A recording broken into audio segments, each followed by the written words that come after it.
it never changed. Like it just always, I had that anxiety around my classmates finishing something faster than I could, or not being able to go outside every day for recess or lunch because I had tutoring. Like there was always something, and it just felt like the work was never done. I was so drained when I kind of was not at school because it took so much out of me to be at school for working that long.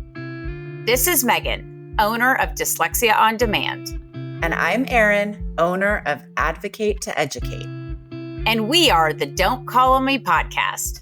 We are here to talk about dyslexia, to remove the stigma, to hear what families really go through, and to share their stories. In both of our businesses and personal experiences on a daily basis, we listen to people telling their stories. Many of heartbreak, many of struggle, but most all have a silver lining, even eventually. It's all about the stories. The more we share, the more we realize we aren't alone and we are a community. No, a tribe standing together. Today's episode is sponsored by Dyslexia on Demand. Dyslexia on Demand uses only the highest trained dyslexia therapists, and it's all one-on-one and individualized to your child's needs. The best part is that it doesn't matter where you're located because it's all virtual. Visit us at dyslexiaondemand.com to learn more. Today's episode is sponsored by Advocate to Educate. We help parents navigate through the confusing maze of special education in public schools in California. We support families starting as early as preschool through 12th grade, creating individual education plans to support the specific needs of your unique and amazing child. To learn more, go to our website, advocate2educate.com. Welcome back, everybody, to the Don't Call Me podcast. We are so super excited today to have Abigail Griebelbauer with us today. She is going to lend some amazing perspective as an adult with dyslexia. All right. Give us some insight to who you are today in your adult life, where you live, and a little bit about your background. Yeah. So I am a 3-time children's book author, and I am a former teacher as well. I currently substitute teach when I'm not doing author visits and things like that. And I live in the state of Indiana, and I absolutely love going and talking to kids about dyslexia specifically is one of my favorite things, since my first book is that topic. Awesome. So let's go back down the rabbit hole and let's get into your school experience. Let's start with your first, whether it was a formal acknowledgement, a moment you had. What was that moment that you knew, maybe not that you had dyslexia, but something's going on. Something's not like the rest of my peers per se, or the majority of my peers. So what was that moment for you? Yeah, I was diagnosed in 2nd grade. So because I was diagnosed so early, I feel like it always was normal to me. It just never felt different for me personally. It definitely felt different than my classmates. And my brother also kind of struggled a little bit earlier on too. So it was necessarily normal at home a little bit. So I don't know if there was anything in particular that really stands out, especially being that young, but having a close friend too in the same grade who also struggled, but she struggled with math, really kind of helped that back and forth of, I'm not alone when I'm struggling. That's phenomenal. I was never formally diagnosed, but diagnosed by my father, who's a educational and clinical psych. So, he could just throw a label on that very easily. My experience was much different though. I didn't compare to those around me, whether I could give it a name or not. I was the stupid kid. I was the one that, no matter how hard I tried, it didn't matter. That looking around at everybody else, getting their papers back and seeing, they were passing or, doing fine. And here I am after knowing how hard I would work to study with my parents, I'm still getting half of them wrong, things like that. So I definitely had that experience in second grade. So how was it for you in second grade in the classroom? Yeah, I can relate to all of that for sure. Okay. Even with a good experience, all of that is completely something that I agree with, that I experienced firsthand. I think that I like remember it more later on, like fifth grade and middle school and that kind of stuff. But I know that it never changed. Like it just always, I had that anxiety around my classmates finishing something faster than I could, or not being able to go outside every day for recess or lunch because I had tutoring. Like there was always something, and it just felt like the work was never done. I was so drained when I kind of was not at school because it took so much out of me to be at school Right. for working that long. So the name of the podcast, you get wholeheartedly. Fully. Absolutely. Okay. Because I Okay. definitely, when I'm subbing, I specifically do things around stuff because of my own experience. So Did you have a particular coping skill? I think I just would look down. Like, I don't think I would like acknowledge that somebody was like trying to call on somebody and just praying Okay. that it wasn't going to be me. Like, Right. that's Okay. how I experienced it. Okay. And so you said you got diagnosed in second grade. So tell us about how you received a diagnosis and then what types of services in school, if you got them, if you had an IEP in school, talk to us a little bit about elementary school. Yeah. So my parents chose to send me to a private school. So my experience probably is different than a lot of people. I believe, if I remember correctly, that I was first like tested like through the public school system, which is normal. But I think they felt like my grades were good enough and the level I was at was good enough. And my parents just refused to accept that because they saw the amount of work that it was having at home and everything.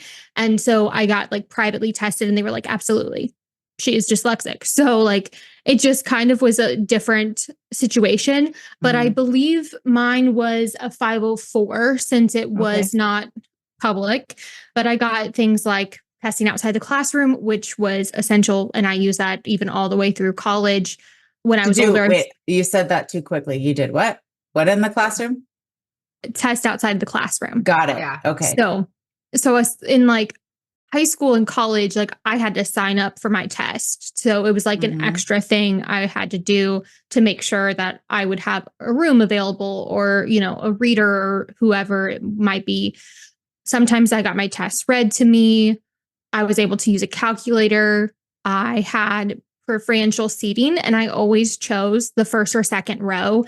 And that's something that I share with kids too. And I say, like, this is what I had, and I chose to sit in the first or second rows. So kids understand that, like, it's okay to be in those spots if that's where you're going to learn best. Because, you know, it's not always seen as the coolest spot sometimes. Right. Like, that's where I learned. And so, like, I knew I had to be there. If I was farther back, I'd be more focused on what everybody else is doing in front of me. So, So just for everyone's perspective, because some people are listening, not watching, but like looking at you, I'm like, you're pretty young because I'm listening to your experience. And I think that like, for as much as like parents are having trouble getting testing now, or, you know, just awareness of dyslexia and et cetera, right? And that's 2024. Wait, like roundabout roughly what year was it when you were in second grade and got identified? Because to me, I'm like, wow, even though you're young, that was still like they knew what they were doing. yeah, I'm trying to do the math in my head. I graduated high school in 2013. And that is important because I graduated high school in 2000. So we're talking about the times in which things have changed. And actually, Abigail, we interviewed somebody in their 70s, and that was super interesting to see and hear the difference. Yeah, totally different like experiences. When I like talk to other people about dyslexia, it's so interesting to see like the broad like Totally. way that everybody has experienced it. And it's also like even age range, like your and I's experience can be completely different, even though we're, not too far apart. So it's Right. just crazy to think about all of the things that dyslexia can affect. Right. And the common theme amongst them, like regardless of the age, right? Mhm. There is that continuity amongst everybody, because at the core of it, it feels like the message is still the same. So yeah, it's important to know too. So, Okay, you're diagnosed, you switch to a private school, and then what happens? So I've always went to private school. My parents, you were okay. yeah. And even in kindergarten, I think even I went there in pre-K. So like private school, my whole life. Even in high school, I had disability services and had a resource class period.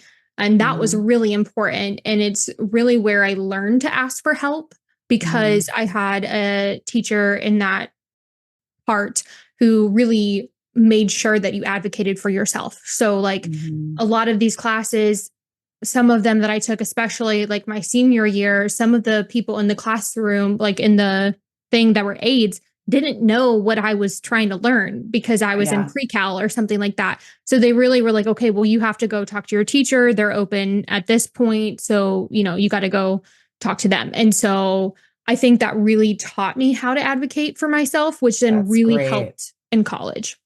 Would you say that within the system that you created for yourself and your family helped you create within this private school system, that you got your needs met?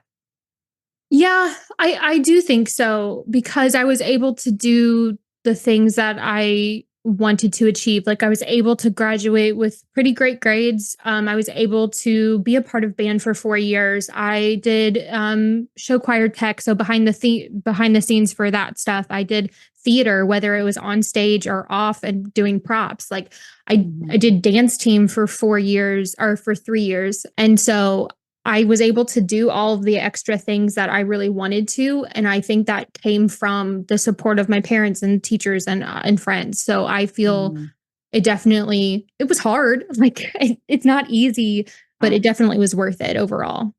And what academic areas, or I guess within the academic areas and arenas, do you feel now, or as you went through college, that your dyslexia really impacted the most? More around, was it reading? Was it spelling? Was it memory? What was the biggest area of impact? Yeah, I think definitely like English in general, which is like ironic because I'm a writer now, but like that's definitely something that I felt like was a very difficult class and always something I really struggled with and never really fully got. That's why I love having an editor and not being able to fully rely on myself for that stuff. But I think, reading's in there too, in the sense that I had my senior year, I had Brit Lit. So it was British literature and I was reading Shakespeare. Ugh. And Oh, I was like, oh my gosh. that like And makes then, me panic. Just I mean, hearing you that's say rough that. for someone without dyslexia. yeah. And to put it like an extra layer on top of that, of course, our theater production for our play was a Shakespeare play. And I was prop master, manager, whatever. And so I had to read Shakespeare and figure out what props are used as I'm trying to also read Shakespeare for my class. So I had two different books going on at the same time. It was very difficult. And I don't think I would have been able to do that had I not worked as hard as I did all of the other times. And would you say, we talked about this with another mom, but would you say that grit at, like, do you feel like you know how to work hard? Oh, absolutely. I think that just comes with the amount that you have to work hard to learn how to read and learn how to just do things that may come easier to other people. I think it's definitely something that, can get frustrating when you're younger because you're seeing, the person next to you breeze through all the worksheet and you're still on two, like, and you're doing your best. But I think that just builds up stuff. It's not easy, but it is worth it in the end, and something that I'm grateful for now. But I would not want to go back to being younger and having to deal with it all again. Well, you've No, not clearly at all. parlayed like all of that into purposeful, like a purposeful adulthood. Yeah, but I mean, as the skeptic, as I come in, like there is something, and like this is, I sometimes I feel like I don't ever want anyone to like, and I'm sure we'll get this when we get comments, because so many people are going to listen to this and make comments. I'm foreshadowing the future here, but it's that I have to say it's the toxic positivity because I'm like, yeah, no, you know what we really want to talk about is how it was. I mean, to meet somebody else to be like, yes, of course, we came out on the other side. We used the struggle to build something, whether it be a business, your books, your career, this and that. But the reality is what I want our message to be, and I want to make sure that we get through to the listeners, is that it's okay to be that kid. It's okay to hear your kid cry about it not being fair, because it's not fair. It's okay that your kid says they hate school, because that's pretty typical. And it's okay for them to burn out because they're working twice as hard. And it doesn't mean you're a bad parent. And it doesn't mean that you're supposed to take those feelings away from them. If anything, be a soft landing for them, listen to them, ask them questions, ask them how it feels, let them cry and let them feel it so it passes. I'm not a mental health clinician. This is not mental health advice. This is my own advice, but there is like real beauty. I have a 6-year-old Abigail now. He'll be 7 and he's dyslexic. And when we have these moments together where he tries to read something and he knows it's wrong, and I look at him and we giggle, and he looks at me, and like before he could say dyslexic, he'd be like, it's because I'm dyslexic or something, right? And I'm like, exactly. And it's okay. And we see you have to find humor. You have to. And also, I don't know how you feel, but I really hated it when somebody else that wasn't dyslexic tried to tell me it was going to be okay. And I think it's good perspective, to be honest, because I think that like from, I got the therapist hat on, the non-dyslexic therapist hat on. And we do try not intentionally to be like polypositivity, right? No, but like it's trying to help kids see the like all the colors, like we mentioned, like in that other interview, right? Yeah. And like take a step back and get the bigger picture of it. But reality is that we don't walk that walk like necessarily. Some of us do, right? But like not all of us. And I think that, it does help to hear like what's the most helpful thing to for them to hear is that empathy of, I know this a little bit more than, but let's look at all your strengths. Yeah. And like even in IEP meetings, they're like, let's go over strengths. I'm like, oh, and look, there's a lot of people that are in this world of, we build off of our strengths. Fully, I believe it. But we're really here to talk about what the child needs. And yes, we can build upon those strengths. But for most conversations, we actually know what kind of therapeutic services the child needs. And that's really what we need to be talking about. So I have to ask you, what was the first book you ever read? And at what age do you remember reading a book from start to finish? I don't like have any like picture books that I can remember like from when I was growing up. The first one that comes to mind is actually like the Magic Treehouse series. That was like the series that I love to travel. And so I felt like in reading those, I was able to travel a little bit. And I just really like loved that. I remember doing a project in 2nd grade with the Australia one. I think it's like Dingoes at Dinner Time, maybe, or something like that. I know. Yeah. And so I actually like later in life had the opportunity to go to Australia. And I was like, I absolutely want to do that because I remember that project I did in 2nd grade with that book. And so I didn't necessarily read that in second grade by myself. Like, I don't think I was fully reading that until like fourth grade, maybe.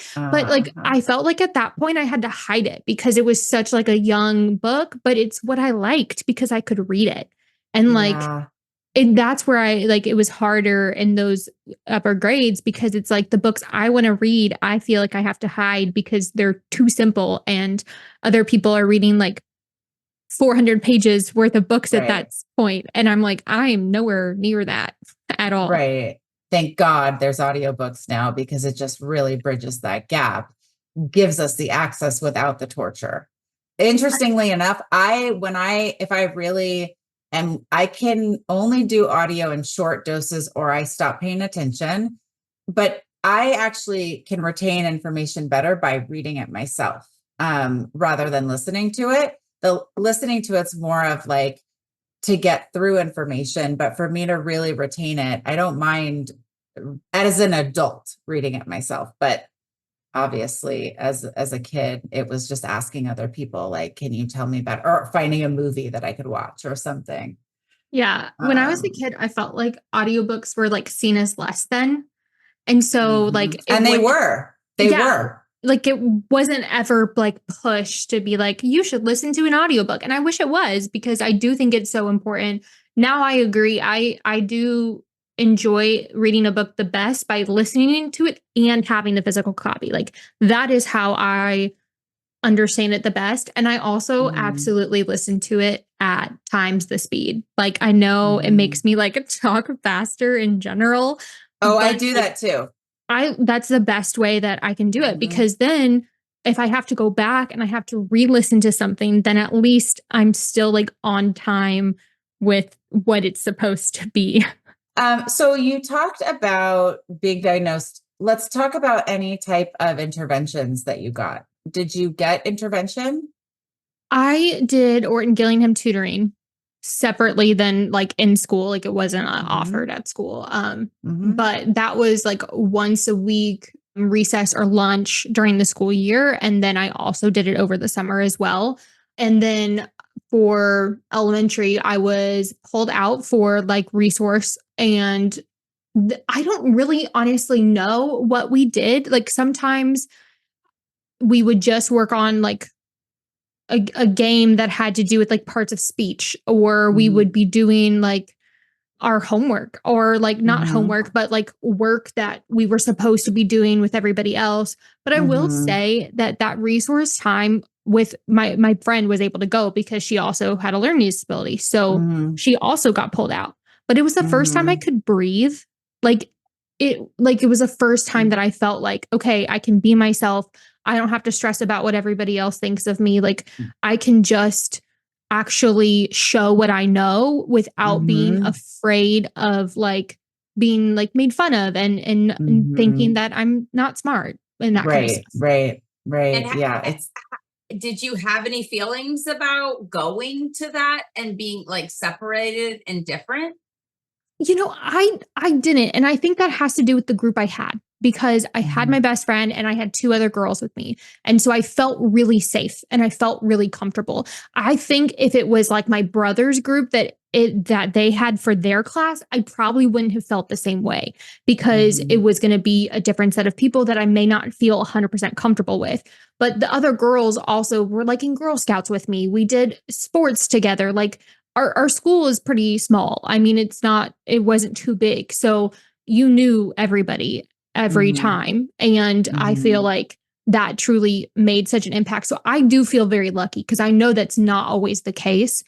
But yeah, it truly made the biggest difference. And probably the reason I was at school more times than not, because there were definitely some days where I was like, I'm sick. I shouldn't go because it just was too much. And like Yeah. I say that now because like that truly was how I felt when I was a kid and I didn't know how to phrase it. I didn't know how to like say like I'm overwhelmed. Like Mhm, I have too much anxiety today and I just need a day to recoup. mhm, mhm. It's interesting that you're talking about how you feel like you were okay because you had your best friend. And yeah, hell yeah. Like that actually makes a lot of sense because in one of our interviews, it came up around if you could be able to share with the peers around you what's going on and just tell them I'm dyslexic, and then it's like not a big deal. It loses its power. It's not a problem anymore. And even educate them on like what that means and blah, blah, blah. Then kids, once they learn they're very resilient and helpful. And yes, of course, there are the ones that tease and this, that, and the other. But for the most part, as long as you explain to them what's going on, they're like, okay. And then moving on, they're on to the next thing. So but because of privacy acts and, IEPs and keeping information confidential, it's a breeding ground for secretiveness. And like, I wonder what the secret is. I wonder what's going on. Like, why are they going to that special class? Instead of just saying, all right, the dyslexia learners, come with me. We're going to go do your reading course. Let's not call them non-dyslexics. Let's give them another neurotypical readers. Yeah, but let's use a word like, can we like say like the right brain and the left brain readers or something? Right. Like, can we do it that way so that it's not like what's typical, what's not typical, right, fair. Blah, blah, blah. I don't really care. I want to know, like, just let's separate it. Who needs OG and OG at a pace where you go and you wait until you got it, or who's in the fast track OG or something. No, I don't call it fast track. Yeah. No. But you see what I'm getting at. It's just like, it shouldn't be this hidden thing. That's why I wrote the book. That's truly it. Like, because I wanted to start those conversations young, because I saw the impact that it had later in my life. And I was like, well, why didn't I have this conversation when I was younger? And like, I work with a local foundation that does disability awareness. And so 4th grade is about invisible disabilities. And so sometimes with them, I volunteer and I go and talk to students about dyslexia specifically because that's me. And so I talk about like famous dyslexics, and I talk about challenges, and I talk about strengths. And some of those kids like really will like be so open because they've gone through this whole program and they're like, yeah, I'm dyslexic too. Or like they choose to share the things with me. And I was like, that's awesome. Like, thanks for sharing. Like, it's so simple. And I wish we did it more often. And I think we're on the right path. It's just not fast enough, I feel like. No. And there's so much red tape. It's so frustrating. Okay. And so we've heard a lot about how dyslexia has created like this future for you as an author and professionally. I'm curious if, and it sounds like you came out of the formal education system with a good head on your shoulders. Do you feel that you had that little voice inside your head that said you weren't good enough, or, you were dumb or whatever? I just use that because that's my own voice. And do you feel like that voice has caused any other emotional needs for yourself as an adult? Yeah, I mean, I definitely think it impacted confidence and just the ability to be present and feel like I can do things.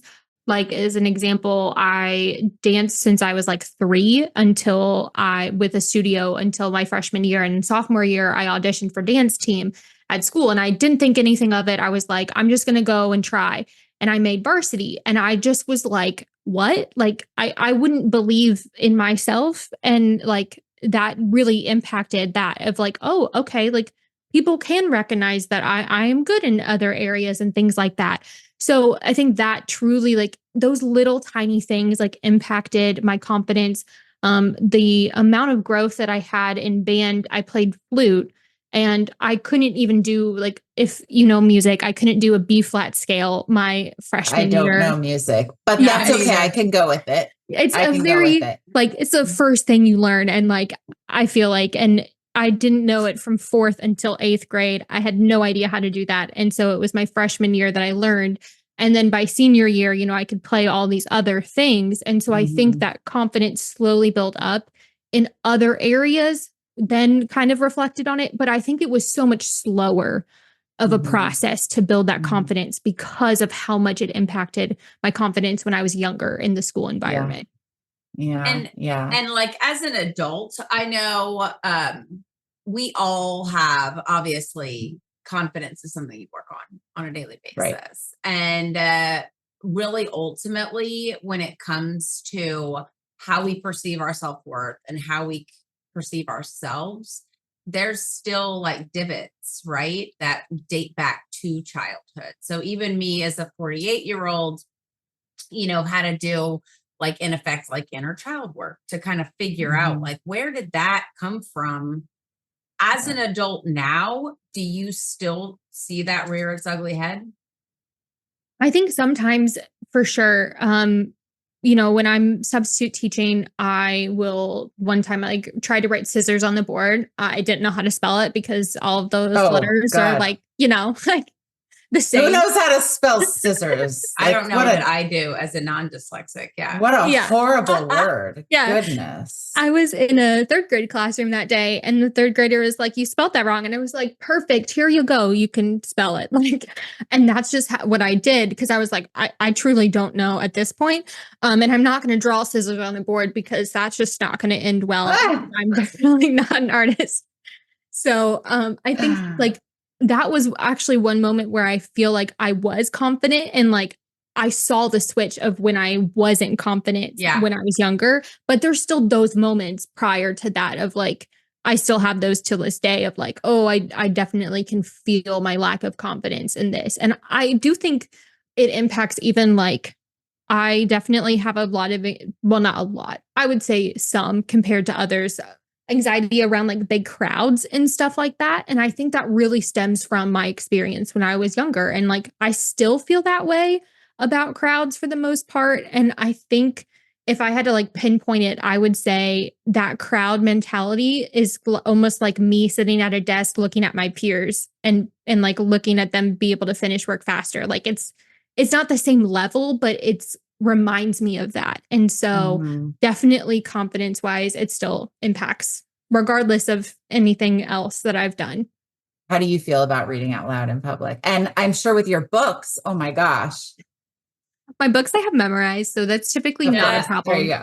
And I also I did learn my lesson because I did have one time where I didn't read my second book prior and I hadn't looked at it for a while. And I was like, oh, like definitely should have done that. So after that experience, I know that like, even if I have it memorized, I still have to like relook at it before I read something out loud.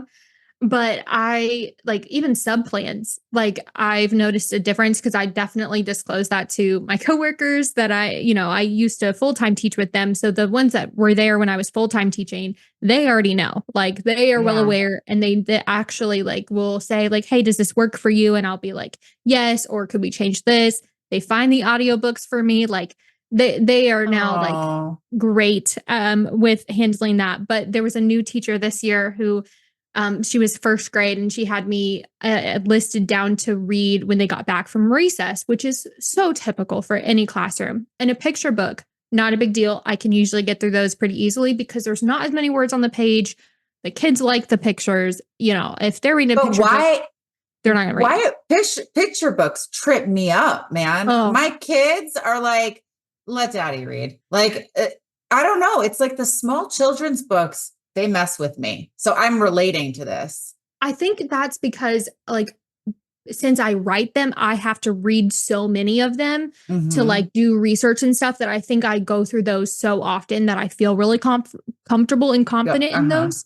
Whereas like it was a Junie B. Jones book that she had me read. And like, that's pretty young to read. And I got through one page pretty okay, maybe like messed up one word. Got to the second page, messed up maybe 3 to 5 words, got to the third page, and I was struggling. And I was like, and we're done. Yeah. And I put the book up and I was like, and we're going to move on. And I just like made up the time somewhere else. And I was like, I just learned that that's not going to happen next time. Yeah. Because it was just like, I didn't feel like it was the right time to have that conversation with first grade. And I not necessarily like the school knows I have the books. The kids borrow the books from the library at school sometimes. So Yeah. they know if they've read the book, but I'm not going to just like have that conversation with them. And I Yeah. just closed it and we moved on. But Yeah. yeah, I mean, that absolutely impacts confidence when you are struggling with a book that you're reading with first grade. So I know. And it's like, I don't know.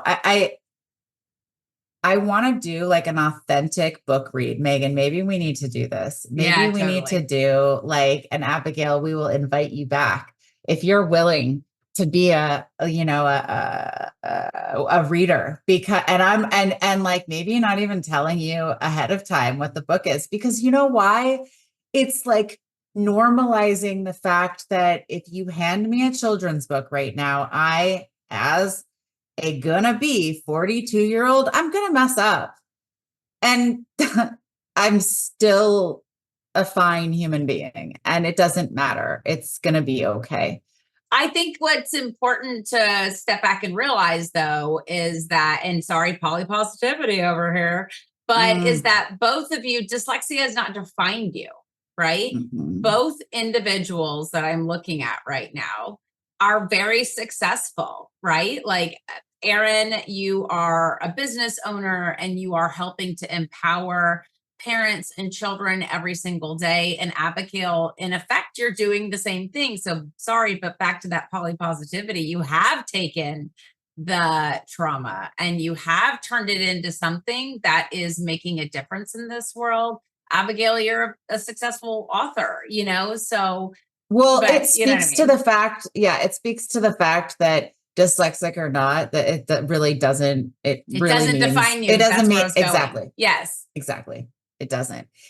And different, like, it sounds like you had a loving, nurturing family that supported you a lot. And we rely on our families. And, I spend more time talking to parents than I do these kids at this point. I used to be a special ed teacher. So I used to be in the classroom, but now I'm talking to parents so much that I hope that what they get from me is that, you know, yes, they're going to have to do this. Yes, they're going to have to like work hard, but also let's figure out what they love and let's sign them up for that too. And that let's make sure we don't forget the other things because life is not just about being Right. dyslexic. Obviously, it's such a small part of who they are as an individual.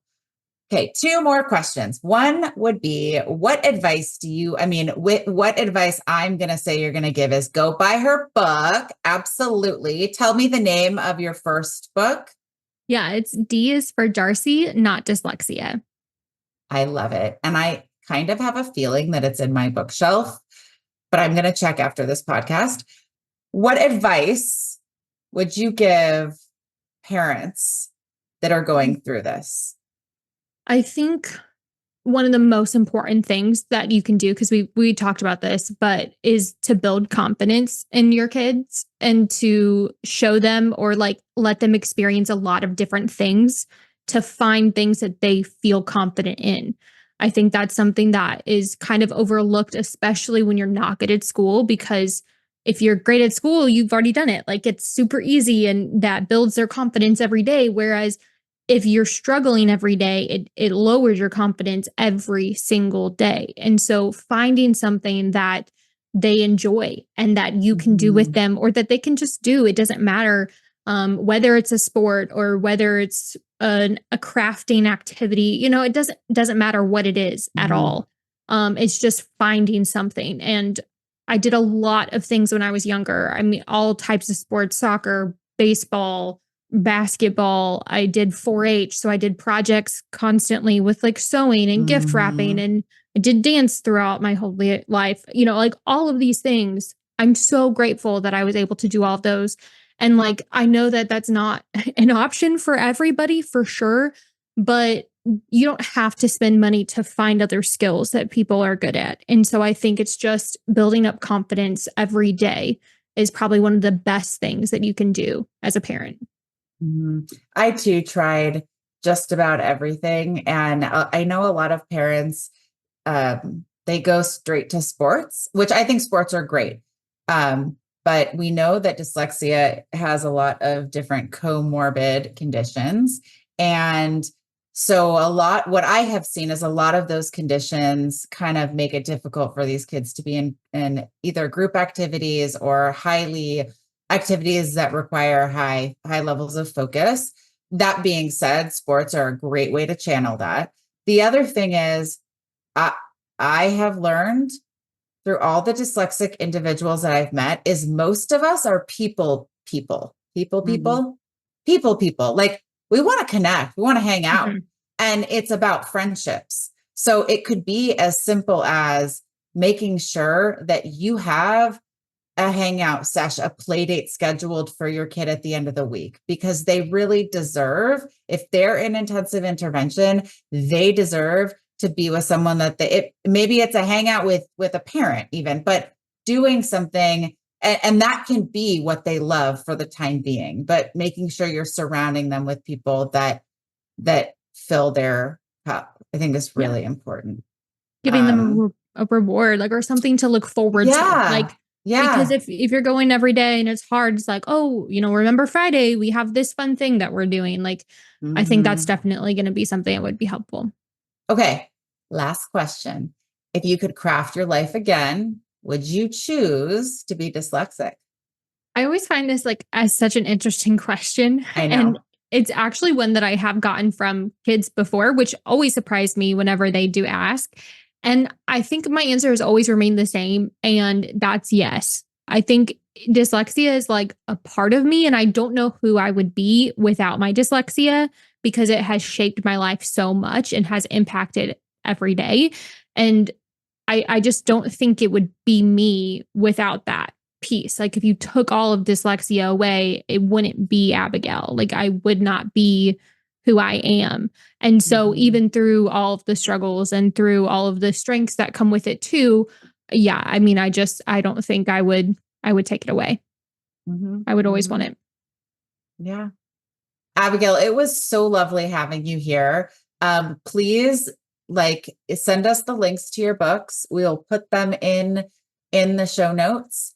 And spread the word for you. Absolutely. And tell us where our listeners can buy your book series. Yeah. Right now we are on Amazon. I know that's not everybody's favorite, but that's where we are currently. We're hoping in the future. It's my favorite. That's my number one used app. I probably spend the most screen time on Amazon. Tell us the names of your books and a little bit more about how to search them and find them. Yeah. The first one is D is for Darcy, Not Dyslexia. And then the second in that series is A is for Anthony, Not ADHD. And those are part of the Empower Empathy Early series. And then the other book that I have is Winter Break at the Beach, which is just a fun holiday book for kids as well. But they can definitely find them on Amazon. And that's about it. Awesome. I can't wait to go check them out. So thank you so much for taking your time today. It's so awesome to have heard you and Aaron volleying off each other just about your experience and how all of that childhood, experience or journey parlayed into who you are today as well. So thank you, because having these podcasts and having these things that raise the awareness and the understanding and the real life experiences from people with dyslexia, I think it's just so important for parents and teachers and kids and everybody. So thank you. That's a wrap on today's episode of Don't Call on Me. Help us keep the conversation going by following us on social media and YouTube, and share your own experience of having dyslexia at don'tcallonme.com. Each voice added to our community helps us break down barriers and build connections with those that are struggling in silence. Join us again at our next episode for more insights and inspiration.